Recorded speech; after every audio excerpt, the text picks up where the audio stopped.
What did you find out? Well, lots of unexpected details. The mercs themselves were surprisingly easy to catch. We just had someone dress up as Sachin and they took the bait. But then it starts to get messy. During the interrogation, we learned that they were hired by Sachin's own child. What? Why would someone want to kidnap their own father? What's up with that? It's anybody's guess at this point. In any event, apparently the guys we caught are just the tip of the iceberg. We're diverting manpower as we speak to try and round them all up. Would you like to come along? Sure! Let's go get to the bottom of all of it!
What they say is true.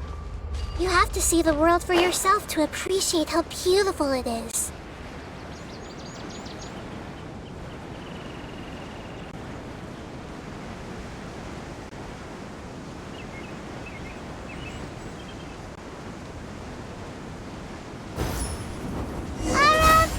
Are you sure this is the right place? Something feels off. I'm positive. But I don't understand why they're all unconscious on the ground.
Boss, we got more company.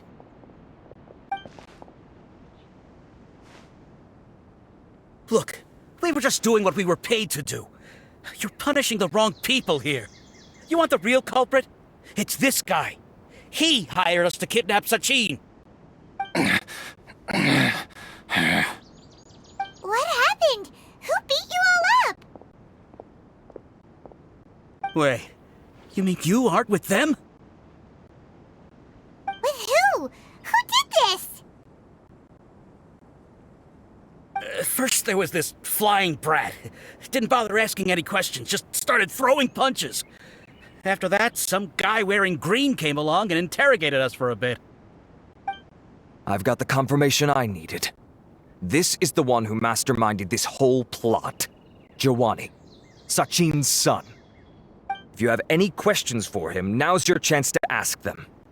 When you're done, I'm arresting them all and taking them back to the Academia for further interrogation. So why did you hire people to kidnap Sachin? What do you think? 20 years ago, he upped and left to go and live a carefree life, not giving a second thought for my welfare. As if that's not bad enough already, he went and put his entire fortune in the care of the Academia, along with a contract saying that one day he'd pass it all on to a genius he admired. That's my inheritance. By rights. You expect me to sit back and watch it go to someone else? If he won't give me what's mine, I'll just have to take it from him. Of course! Didn't he say he would be here somewhere, watching the championship from the shadows? So, I figured I'd get some people to nab him. Then I make him change the contract. And if the Academia doesn't agree to hand over the goods, I make him publicly announce— No, the old fart knows how to stay hidden. I'll give him that. I already thought he'd gone mad 20 years ago. And who knows what a madman's truly capable of. Diadem of Knowledge? You mean that thing he donated to the Academia? Well, I can tell you that it's very expensive. Weird things started happening after he brought it home, too. For example, sometimes we— Also, before donating it to the Academia, he went— Something was already seriously wrong with him by that point. What do you mean, something wrong with him? I only have a vague memory of it, since I was very young at the time. But when he finally did return, he was a changed person. He would mumble. I asked if I could see what he'd written, but he chased me out of the room. Later, he went out somewhere and took his written essays with him. Part of me wonders whether he'd already stopped being my father by that point. Perhaps the man we called Sachin was a demon from the desert who was wearing— Okay, you can stop now. You can believe me or not. Doesn't matter to me. I told you all I know. Whatever it is that he's researching out there, he'll always be garbage in my eyes. You finished? In that case, come with us. Well, we finally caught the guy behind all this. Thanks for providing us with the critical information. Do you still have any lingering concerns? Yeah! Al-Haytham's notes do make— Scribe Al-Haytham looked into this matter. Understood. Well, if you believe there to be an issue with the diadem, I'd suggest That makes sense. Okay then, let's get back to the venue. We need to tell—